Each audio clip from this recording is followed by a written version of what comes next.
سورت کا نام سورت القمر ہے اور یہ مکی ہے، ہجرت سے پہلے نازل ہوئی ہے، اور اس کے اندر بھی توحید، رسالت، فکر آخرت، تین باتوں کو زیادہ تر بیان کیا گیا ہے۔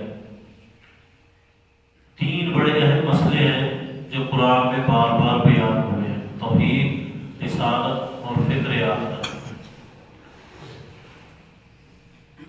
آخرت کی فکر اگر صحیح معنی میں ہو جائے تو کبھی بھی انسان گناہ نہ کرے، اور یہ بہت ہی اہم مسئلہ ہے۔ انہی تین باتوں کو ثابت کرنے کے لیے قرآن مجید کے اندر مختلف واقعات بیان کیے گئے ہیں۔ اس سورہ مبارکہ کا کچھ پس منظر: نبوت کے 5ویں سال نبی علیہ السلام مینا کے مقام پر تھے، اور مشرکین مکہ بھی، ان کے سردار، وہ بھی آپ کے ساتھ تھے، اور نبی علیہ السلام کا ہر وقت ایک ہی مشن تھا کہ لوگ شرک اور بدعات کو چھوڑ کر توحید اور اتباع کو اپنا لیں۔ تو نبی علیہ السلام نے ان کو تبلیغ کی،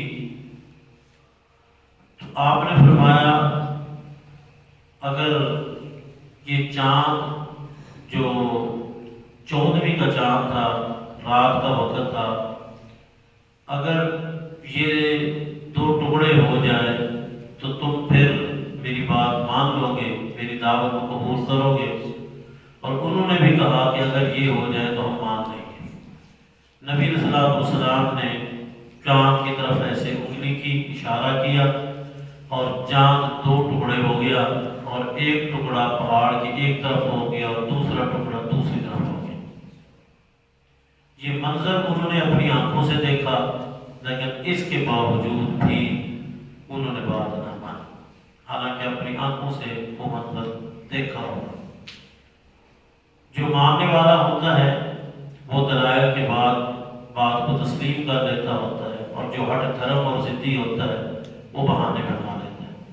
اب انہوں نے کیا بہانہ بنایا، اس کا ذکر آگے آ رہا ہے کہ انہوں نے یہ سب کچھ دیکھنے کے باوجود پھر کیا کہا: اقتربت الساعہ، قریب آ گئی ہے قیامت، قیامت قریب آ گئی ہے۔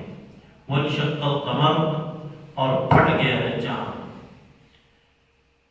قیامت کی نشانیوں میں سے یہ شق القمر، چاند کا پھٹ جانا، یہ بھی ایک نشانی تھی جو پوری ہو چکی۔ یاد رکھیں، نبی علیہ السلام نے یہ جو انگلی کی اور چاند 2 ٹکڑے ہوا، اس میں رسول اللہ صلی اللہ علیہ وسلم کا کوئی کمال نہیں تھا، بلکہ یہ اللہ کی طرف سے تھا، اور اللہ نے 2 ٹکڑے اس کے کیے تھے۔ یہ منظر دیکھنے کے بعد وہ پھر بھی ایمان نہ لائے، بلکہ قرآن نے بیان کیا وَإِن يَرَوْا آیَةً، ان کا حال تو یہ ہے کہ اگر یہ دیکھتے ہیں کوئی نشانی، یُعْرِضُوا، تو یہ منہ موڑ لیتے ہیں، اعراض کرتے ہیں، وَيَقُولُوا، اور یہ کہتے ہیں سحر، جادو ہے، مستمر، جو پہلے سے چلا آ رہا ہے، جو ہمیشہ والا ہے، جو مسلسل ہے، جس کے اندر استمرار ہے۔ تو کہنے لگے یہ جادو ہوا ہے، حالانکہ سب کچھ اپنی آنکھوں سے دیکھا، پہلے کہا بھی ہم مان لیں گے، لیکن پھر کہنے لگے نہیں، یہ تو جادو ہے، یہ جادو ہے، اور جادو ہماری آنکھوں پہ ہوا ہے۔ یعنی 4 ٹکڑے نہیں ہوا، بلکہ ہماری آنکھوں پر کوئی ایسا اثر ہو گیا ہے جس سے ہمیں ایسے لگ رہا تھا کہ چاند 2 ٹکڑے ہو گئے۔ جو منکرین ہیں انہوں نے بھی اعتراضات کیے، اس وقت کے مشرکین نے بھی نہ مانا، اور بعد میں آنے والے لوگوں نے بھی کچھ اعتراضات اٹھائے۔ کہنے لگے کہ اگر یہ واقعی چاند 2 ٹکڑے ہوا تھا تو پھر کیا اس وقت لوگ نہیں تھے، انہوں نے پھر بیان کیوں نہیں کیے؟ اس طرح کی باتیں۔ پہلی بات تو یہ ہے کہ اس وقت کے جو لوگ جنہوں نے یہ سب کچھ دیکھا اور انہوں نے دیکھنے کے باوجود ہی نہ مانا، جن لوگوں نے اس منظر کو اپنی آنکھوں سے دیکھا اور نہ مانا، تو یہ کیا بعید ہے کہ آج کا کوئی بندہ انکار کرتا ہے؟ جس طرح انہوں نے انکار کیا تو آج بھی کوئی انکار کرنا چاہے تو کر سکتا ہے، کیونکہ جو دیکھنے والے تھے وہ منکر ہو گئے، تو آج کے دور میں کیا بعید ہے کہ کوئی منکر ہو جائے، انکار کرے۔ باقی قرآن پاک کے اندر آ جانا ہی یہ سب سے بڑی دلیل ہے کہ یہ کتاب سچی، اس میں جو کچھ بیان ہوا وہ سچا۔ جب قرآن نے بیان کر دی ایک طرف الساعۃ وانشق القمر، تو پھر اس میں کسی قسم کی شک اور شبہ کی کوئی گنجائش ہی نہیں ہے۔ ایک بات ویسے ڈاکٹر عبد القدیر نے ایک مضمون لکھا ہے، اس میں انہوں نے بھی ذکر کیا ہے کہ ہندوستان کی ایک ریاست کا راجا تھا، اس نے اپنا ایک لشکر بھیجا تھا، اپنا ایک وفد بھیجا تھا عرب کے اندر، تو وہ وفد رسول اللہ صلی اللہ علیہ وسلم سے مل کے آیا تھا، اور جب وہ واپس آئے تو اس وفد کا کوئی بندہ نہ بچا، صرف ایک آدمی زندہ بچا، اور اس نے راجے کو آ کے بتایا کہ میں نے محمد صلی اللہ علیہ وسلم سے ملاقات کی ہے، اور آپ نے یہ بات بھی بیان کی کہ شق قبر کے، اور وہ راجہ اس بات کو سن کے مسلمان ہو گیا۔ تو اس ہندوستان کی تاریخ میں اس شق قبر کا بھی ذکر کیا ہے موجود ہے۔ یہ عبد القدیر جو ہمارا سائنسدان بہت ہو گیا، اس نے یہ مضمون لکھا ہے۔ وانشق القمر، اور چاند جو ہے وہ پھٹ گیا۔ وَإِن يَرَوْا آیَةً، اور اگر یہ دیکھتے ہیں کوئی نشانی تو یُعْرِضُوا، یہ اعراض کرتے ہیں اور کہتے ہیں سحر، جادو ہے مستمر جو پہلے سے چلا آ رہا ہے۔ تقریباً اکثر انبیاء کے نہ ماننے والوں کا جو رویہ ہوتا تھا اس میں یہ بات بھی ہوتی تھی کہ جب نہ ماننا ہوتا تو پھر کہہ دیتے یہ کیا ہے، جادو ہے، حالانکہ جادو نہیں۔ نبی جادو اور شبہات کاموں سے بالکل، نبی جو ہے وہ پاک اور صاف ہے، ہو ہی نہیں سکتا کہ کوئی نبی نعوذ باللہ جادو نہ ہو، یا نبی کا کوئی فعل جو ہے وہ جادو پر کیا ہو بنی ہو۔ وَكَذَّبُوا وَاتَّبَعُوا أَهْوَاءَهُمْ، انہوں نے جھٹلایا اور پیچھے لگے یہ اپنی خواہشات کے، جو دل میں آیا وہ انہوں نے کہہ دیا۔ وَكُلُّ أَمْرٍ مُسْتَقِرٌ، اور ہر معاملہ جو ہے وہ مستقر، ایک انجام تک پہنچ کر رہنا ہے، ایک معاملہ جو ہے مستقر، اس کی جو قرار کی جگہ ہے وہاں تک اس نے جانا ہی جانا ہے۔ اور وہ کیا ہے کہ ہر چیز کا اللہ پاک نے ایک وقت مقرر کیا ہے، اس سے پہلے وہ نہیں ہو سکتا۔ قیامت کا بھی ایک وقت مقرر ہے، اور وہ لوگ جنہوں نے سب کچھ دیکھنے کے باوجود بھی انکار کیا، اگر اللہ چاہتا تو موقع پہ ان کو پکڑ لیتا، لیکن نہیں۔ وہ کل امر مستقر، ہر معاملہ جو ہے وہ ایک انجام تک پہنچ کر رہنا ہے۔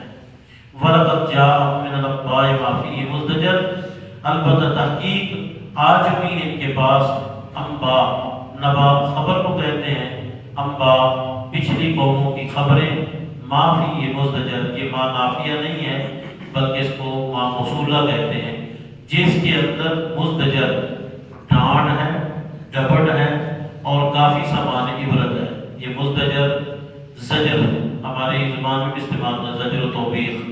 تو مزدجر اس کے اندر جو ہے جتنی بھی خبریں ہیں ان کے اندر بہت بڑا سامان عبرت بھی ہے، اور اس کے اندر ڈانٹ ڈبٹ بھی ہے۔ مثلا نوح علیہ السلام کی قوم کا واقعہ، اسی طرح قوم ثمود کا واقعہ، قوم عاد کا واقعہ، اور مدین والوں کا واقعہ، لوط علیہ السلام کا واقعہ۔ ان واقعات کے اندر بہت سارا وہ مواد ہے جس سے انسان عبرت حاصل کر سکتا ہے۔ حکمت بالغہ، یہ قرآن مجید ایک ایسی حکمت ہے بالغہ جو نصیحت کے مقصد کو پورا کرنے والی ہے۔ لفظی معنی بالغہ، پہنچنے والی، یعنی اس کے اندر انسان کے جو مقاصد ہیں اس کے حوالے سے سب کچھ انسان کو ملتا ہے۔ حکمت ایک ایسی حکمت بھری کتاب ہے بالغہ جو نصیحت کے مقصد کو پورا کرنے والی ہے۔ فما تغنی النذر، پس نہ فائدہ دیا، نذر نذیر کی جمع ہے، یہ کیا تنبیہات نے، جتنی بھی ڈرانے والی جو باتیں ہیں، انبیاء آئے، انہوں نے بڑی بڑی باتیں کی، لیکن ان پر کوئی اثر نہ ہوا جو ماننے والے نہیں تھے۔ فما تغنی النذر، بس نہ فائدہ دیا ان کو نذر، تنبیہات نے، ڈرانے والی باتوں نے، اور نذر نذیر ڈرانے والے کو بھی کہہ دیتے ہیں۔ فتول عنہم، آپ ان سے منہ موڑ لیں، آپ ان سے رخ پھیر لیں، آپ ان کی پرواہ نہ کریں، پریشان نہ ہوں۔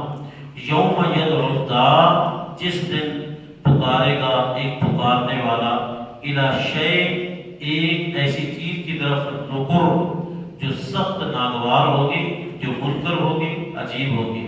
اور اس سے مراد جب قیامت کے دن سور میں پھونکا جائے گا اور سارے کے سارے ایک دفعہ بے ہوش ہوں گے، پھر دوبارہ سور پھونکا جائے گا، تو پھر سارے کے سارے اٹھ کے دوڑنے لگیں گے، اور تمام کے تمام وہ میدان محشر میں کیا ہوں گے؟ جمع ہوں گے۔ اس سے مراد وہی ہے یوم یدعو الداع، یہ داعی سے مراد وہی اسرافیل علیہ السلام جب سور میں پھونک ماریں گے اور سارے کے سارے لوگ اٹھ کر دوڑیں گے۔ یوم یدعو الداع، جس دن پکارے گا ایک پکارنے والا ایک سخت ناگوار چیز کی طرف، نکر کا معنی ہوتا ہے منکر، جو ناگوار چیز ہو۔ خشعت ابصارہم، جھکی ہوئی ہوں گی ان کی آنکھیں، شرم کے بنا پر ایک معنی، خشعت یا خوف کے بنا پر ان کی آنکھیں جھکی ہوں گی۔ خشعت ابصارہم، جھکی ہوں گی ان کی آنکھیں، سہمی ہوئی ہوں گی ان کی آنکھیں۔ یخرجون من الاجداث، نکلیں گے یہ اپنی قبروں سے۔ اجداث کس کو کہتے ہیں؟ مٹی کے ڈھیر کو کہتے ہیں، اور اس سے مراد کیا ہے؟ قبر ہے۔ یہ سارے کے سارے قبروں سے نکلیں گے، جتنے بھی ہوں گے، جہاں بھی مدفون ہوں گے، چاہے وہ سمندر کی تہ میں ہیں، چاہے وہ کسی صحرا و دریا میں ہیں، چاہے وہ کسی پہاڑوں میں، جہاں جہاں جس کا وجود اور روح وہ موجود ہے، وہ سارے کے سارے اٹھ کر دوبارہ کھڑے ہوں گے۔ اور کس طرح اللہ تعالیٰ جوڑ دے گا؟ جس طرح کا پانی سے انسان کو بنا دیتا ہے، ایسے ہی اس بگڑے ہوئے انسان کو اللہ دوبارہ کھڑا کر دے گا۔ ابصارہم، ان کی نظریں جھکی ہوں گی، نکلیں گے یہ اپنے قبروں کے ڈھیر سے، کأنہم، گویا کہ یہ جراد، یہ ٹڈیاں ہیں، منتشر، پھیلنے والی۔ جس طرح ٹڈی کے دل ہوتے ہیں اور وہ اڑ رہے ہوتے ہیں اور پھیل رہے ہوتے ہیں، ایسے ہی سارے کے سارے انسان قبروں سے نکلیں گے، اور ان کی حالت کیا ہوگی؟ جسم سے ننگے ہوں گے، پاؤں سے ننگے ہوں گے، اور بغیر خطرے کے ہوں گے، جیسا حدیث میں آتا ہے وفاتن قراتن غرلا۔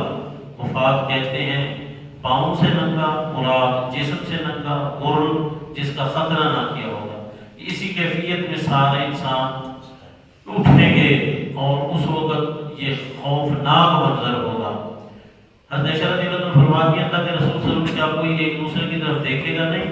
آپ نے فرمایا عائشہ یہ معاملہ اتنا خوفناک ہوگا کہ ہر ایک کی نظریں اٹھی ہوگی، کوئی کسی کی طرف نہیں دیکھے گا، پریشانی کی حالت میں۔ یخرجون من الاجداث کأنہم جراد منتشر۔ اس کی میں ایک مثال دے کے سمجھاؤں۔ ہمارے شیخ محترم مولانا سلطان محمود رحمہ اللہ فرماتے ہیں کہ زلزلہ آیا اور ایک خاتون واش روم کے اندر نہا رہی تھی، تو خوف کے بنا پر جو وہ نکلی تو اسے احساس تک ہی نہ رہا کہ میرا جسم کیا ہے؟ ننگا ہے، کپڑے نہیں ہیں۔ لوگوں نے جب ایک دوسرے کو اشارہ کیا، پھر اس نے اپنے جسم کی طرف دیکھا تو اسے پتہ چلا کہ میں تو کیا ہوں، ننگی ہوں۔ یعنی خوف کے بنا پر اسے احساس تک نہ رہا۔ ویسے بھی اللہ نہ کرے کسی گیسٹ ہاؤس کے اندر کوئی جوڑے آپس میں لگے ہوئے ہوں اور پولیس آ جائے تو پھر ان کو یہ ہوش نہیں رہتا کہ کپڑے ہیں یا نہیں، اپنی جان بچانے کے لیے بھاگ۔ یہ تو چھوٹا سا خوف ہے، تو اتنا خوفناک منظر ہوگا کہ کوئی کسی کی طرف نہیں دیکھے گا۔ کأنہم جراد منتشر، گویا کہ یہ ٹڈیاں ہیں، منتشر، پھیلنے والی، مہطعین الی الداع، یہ ڈر کے جا رہے ہوں گے، دوڑ رہے ہوں گے۔ حقا، ہا و عین، اس کا معنی ہوتا ہے دوڑنا، دوڑے جا رہے ہوں گے الی الداع، اس پکارنے والے کی طرف۔ یقول الکافرون، کہیں گے کافر، ھذا یوم عسر، یہ تو دن ہے بڑا مشکل، بڑا کٹھن دن ہے۔ عسر کا معنی ہوتا ہے وہ چیز جو تنگ ہو، جو مشکل ہو. یہ تو دن ہے بڑا کٹھن. اقتربت الساعة وانشق القمر وإن يروا آية يعرضوا ويقولوا سحر مستمر وكذبوا واتبعوا أهواءهم وكل أمر مستقر ولقد جاءهم من الأنباء ما فيه مزدجر حكمة بالغة فما تغني النظر فتول عنهم يوم يدعو الداع إلى شيء نكر خش عن أبصارهم يخرجون من الأجداث كأنهم جراد منتشر مهطعين إلى الداع يقول الكافرون هذا يوم عسر.